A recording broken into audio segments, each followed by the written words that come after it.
Hello and welcome. My name is Vikram Chandra and you're watching This World, a show that wraps weekly developments from around the world and keeps you on top of the biggest global stories. This week's biggest headline is from Ukraine, where the spectre of a nuclear tragedy has resurfaced once again, courtesy of Vladimir Putin. He's issued a clear yet unambiguous ultimatum. He says Russia could use depleted uranium weapons on the battlefield. The question is why? The answer depends on who you ask. The West says that Putin wants to avenge the death of one of his best generals. The Kremlin says it's because NATO is supplying Ukraine with the very same weapons. Who's speaking the truth? Well, the jury is open, but this much is clear. The risks of a nuclear tragedy are increasing every passing day. More about this coming up in less than a minute. But also on the show, how the European Union is pushing to break the monopoly of big tech. It has asked Google to sell off parts of its digital advertising business. It's also introduced new regulations around AI. What are these new rules and why is the EU imposing them? We'll also be discussing Harvard Medical School morgue manager being charged for selling body parts. The man has pulled apart bodies donated for research work. Would you believe it? And then he sold those parts. Whom did he sell the organs to? And who else is involved in this controversy? We will be diving into all those details. But our cover story tonight is about the ultimate danger, the Ukraine war going nuclear. This is not an idle threat, nor is it bravado by a maverick commander. This threat comes straight from Vladimir Putin. On Tuesday, he issued a clear and unambiguous ultimatum that Russia would use depleted uranium weapons on the battlefield. Now why?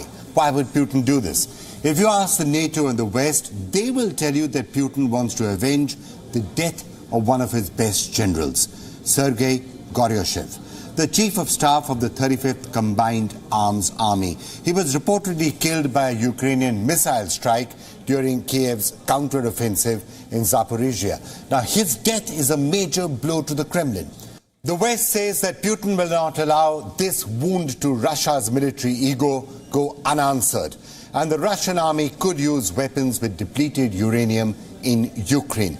Now this marks a big turning point in the war, one that could make it far more dangerous. You see, depleted uranium is a dense byproduct of enriched uranium. It is less explosive and less dangerous, but it retains some radioactive properties. If it's ingested or inhaled, it could be a serious health hazard. If put into bullets and explosives, it can be used to penetrate armored vehicles. In any case, Western media reports say that this threat to use depleted uranium stems from the killing of the Russian general. Now, Moscow doesn't agree. Moscow says it's only returning the favor. You see, Ukraine too could get depleted uranium weapons soon. Look at these reports. The UK is planning to supply depleted uranium shells to Ukraine's armed forces. The US too is set to approve depleted uranium tank rounds for Ukraine. So clearly, Putin has more than one reason to be the first to use these weapons. Similarly, there are more than one reasons why the risk of a nuclear tragedy is increasing. Here's reason number 2. The situation at the Zaporizhia nuclear plant in Ukraine is getting serious. Says who? Rafael Grossi, the nuclear chief at the United Nations. On Thursday, he visited the Moscow-occupied nuclear plant to assess the threat it faces after the destruction of the Kakhovka dam, which we spoke about last week. His assessment is this. 1. The plant faces a relatively dangerous situation due to the nearby flooding. 2. There could be a major accident at the facility if the dam, which formed a reservoir for the plant, is not fixed. In other words, the plant may be safe for now, but the situation remains fragile. And reason number 3, and perhaps the most serious of the lot, is this entire talk about Russian nuclear weapons now being placed into Belarus and what could possibly happen with them. Look, nuclear threats, the moving around of nuclear weapons, this is dangerous. This is a scary escalation at the best of times. And when it's happening in the middle of an all-out shooting war, it makes the situation even more dangerous and even more fragile.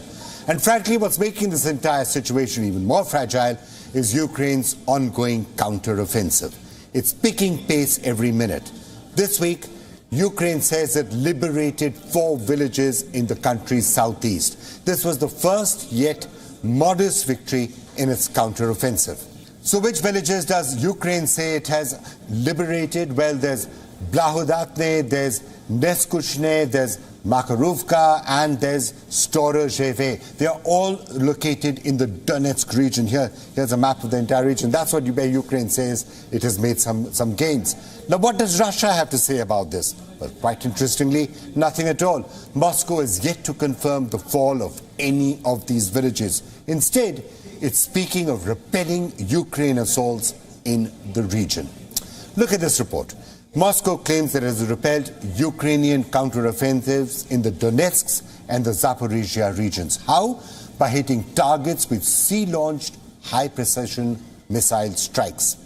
Interestingly, Russia has also claimed its first kill by artificial intelligence. Reports say that its highly acclaimed S-350 Vityaz air defense system recently shot down a Ukrainian aircraft while operating in auto mode.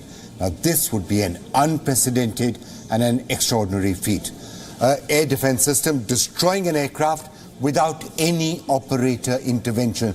This would mark the first instance where a system operated completely automatically used artificial intelligence for combat. And another first, Putin has hit oligarchs with a $5.3 billion war tax.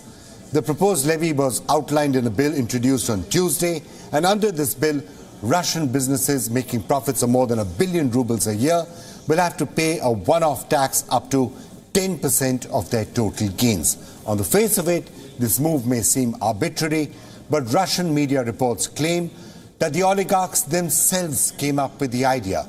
Now, why did they do this? Because they realized they made gigantic profits during the course of this war, so it's a win-win deal for both sides. What do all of these developments tell you?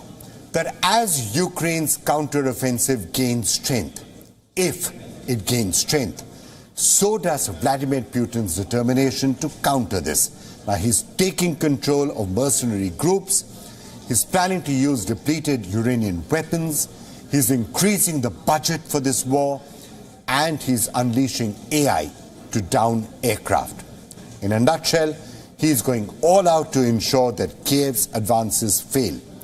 The question is, will he succeed? Well, so far, he has been succeeding in at least maintaining the standoff and the stalemate, and he might continue to do that going forward. For more on how all of this is actually going, let's now talk to Charles Kupchan, who's the Senior Fellow at the Council on Foreign Relations and former Special Assistant to the President and Senior Director for European Affairs on the staff at the National Security Council in the Barack Obama administration.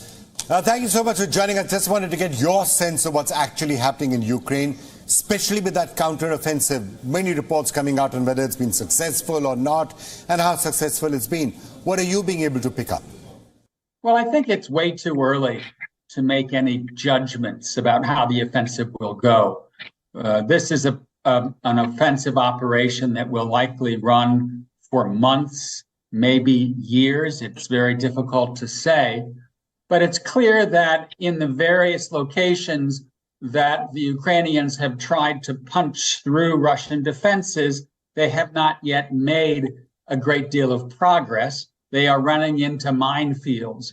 They are running into Russian defenses that are multiple layers, trenches, tank traps, more trenches, all kinds of concrete fortifications. And one problem that an advancing army faces, and the Ukrainians are facing this, is the offensive requires them to come out from their own defensive positions.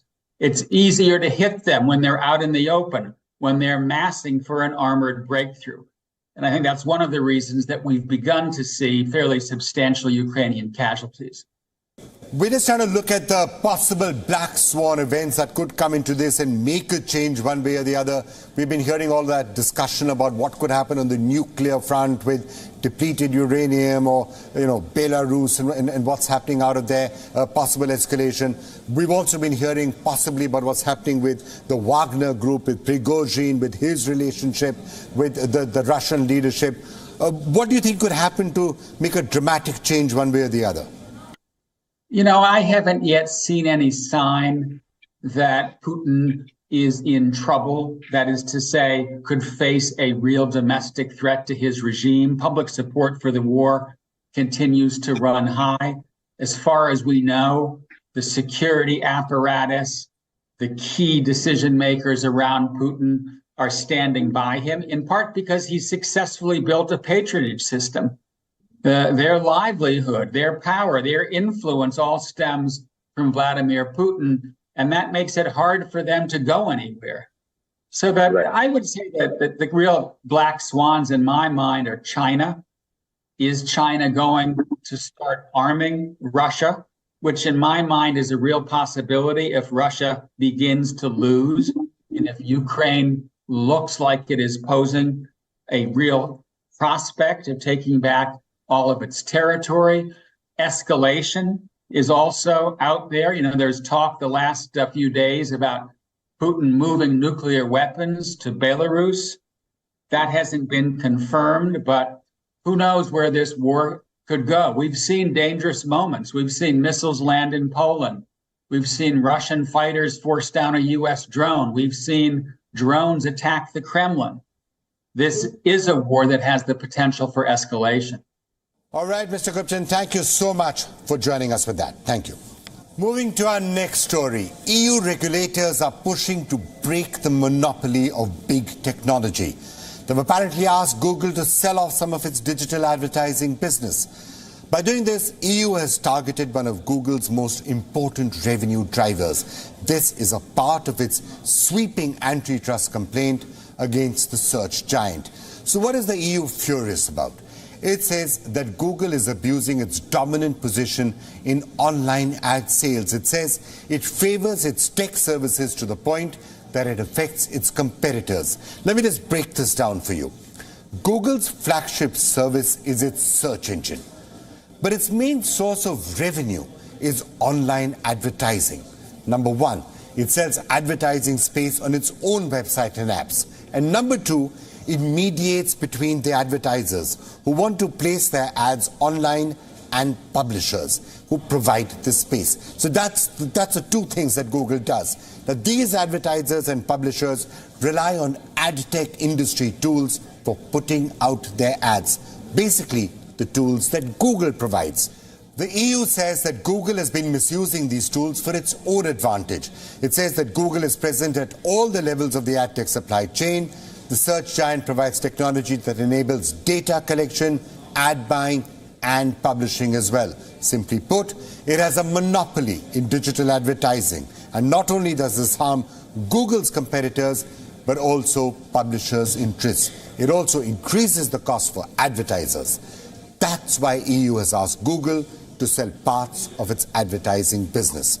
Google has strongly reacted to the EU's decision. The Vice President of Global ADS, Dan Taylor, said the complaints aren't new and that they only relate to a narrow part of Google's advertising business.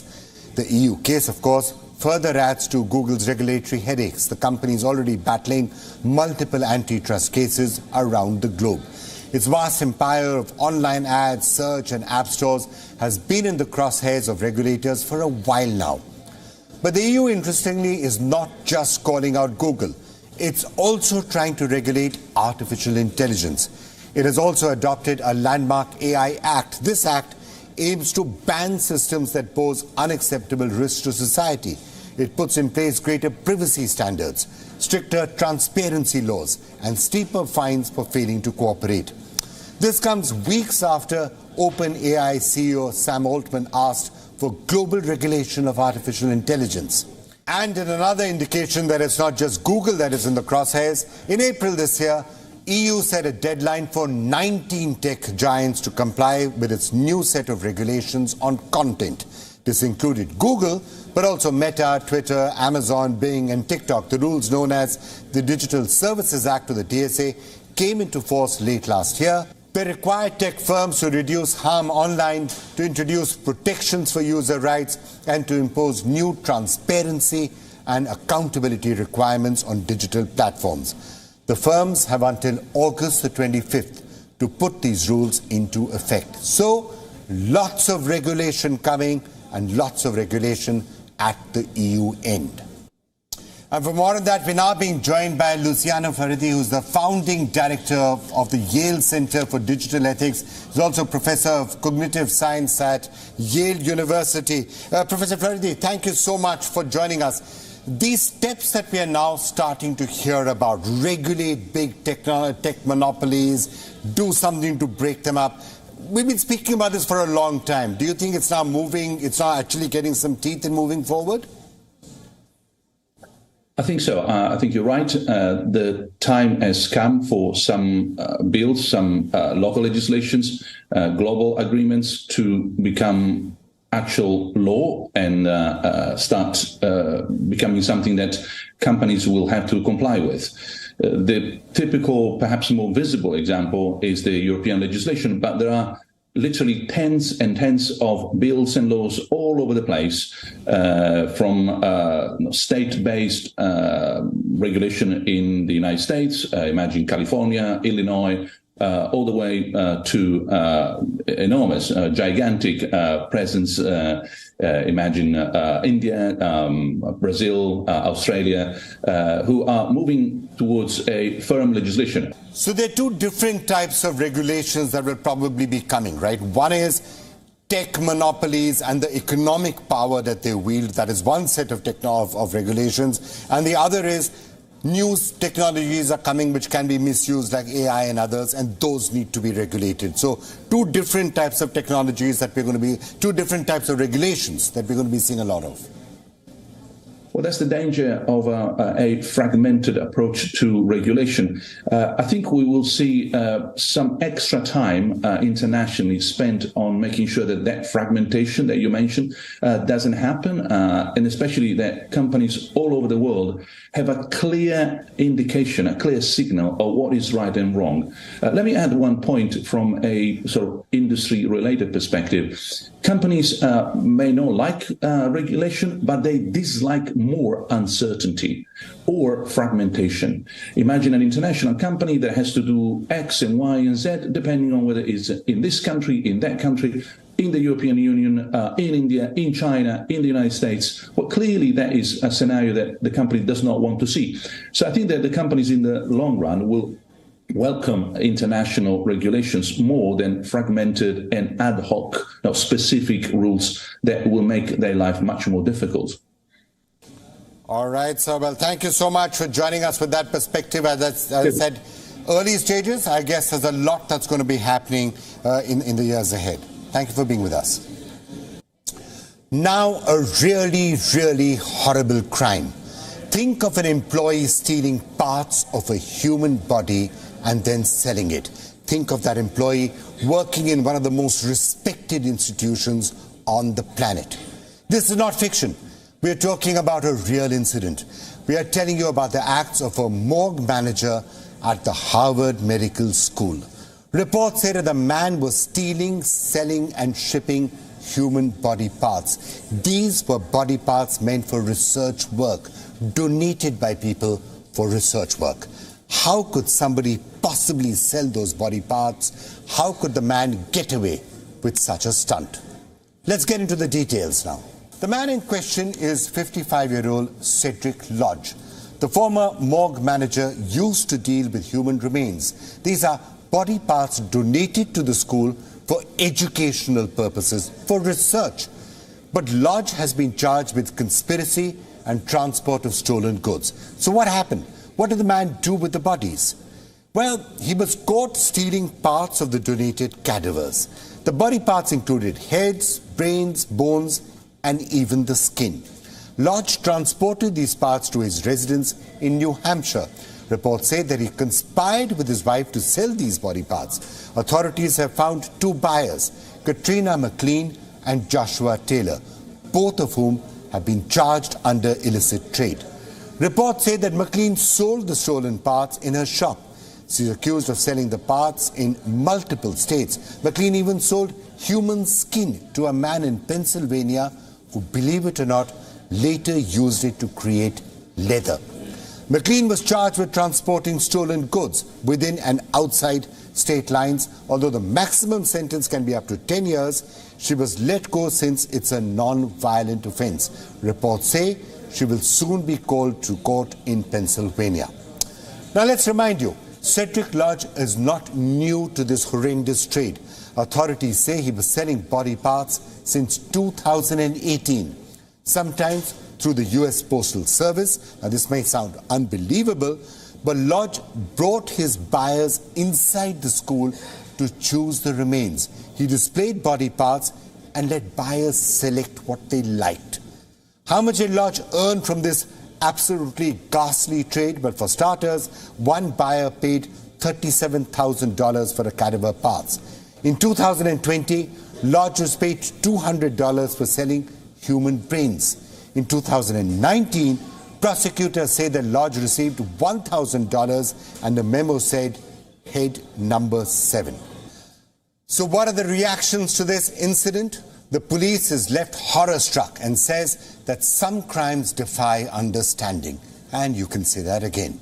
Prosecutors say that 3 other people also face charges in separate indictments. Who are the other 3 people? Well, there's 52-year-old Matthew Lampe, 41-year-old Jeremy Pawley, and Candace Chapman Scott. Although Candace is not directly connected to the Harvard morgue case, she's been accused of stealing and selling body parts. The Harvard Medical School has called this incident an abhorrent betrayal. University officials have apologized to the donors of those body parts, the anatomical donors, and their families. It's clearly a massive, massive betrayal. Can you imagine people who have donated the organs or donated the cadavers of their loved ones in an effort to advance science, in an effort to do something good for humanity, and then they find that those body parts have been trafficked, have been sold to somebody else for money? Look, organ trafficking is now a worldwide phenomenon. Studies show that the illicit trade is part of a $1.7 billion industry. The trafficking often happens in countries with fewer regulations. How do people like Lodge, though, get away with it in America and one of the top institutions in the world? Perhaps through ties with corrupt medical professionals, lab staff, drivers, and potentially law enforcement as well. Now, frankly, an incident like this could have massive repercussions. If somebody at a place like the Harvard Medical School do something like this, will organ donors ever be able to trust medical schools again? What is Harvard Medical School going to do after this? How will it react with this? How will it assure donors that nothing like this can happen again and nobody else is there who is in any way connected to this? A lot more is going to happen in this particular story as we roll forward, and we will keep an eye out for further developments. But that's all we have for you on This World this week. Do join us again next week as we bring you the biggest stories from around the world, all the latest headlines and some of the big newsmakers. That's it for now. Good night.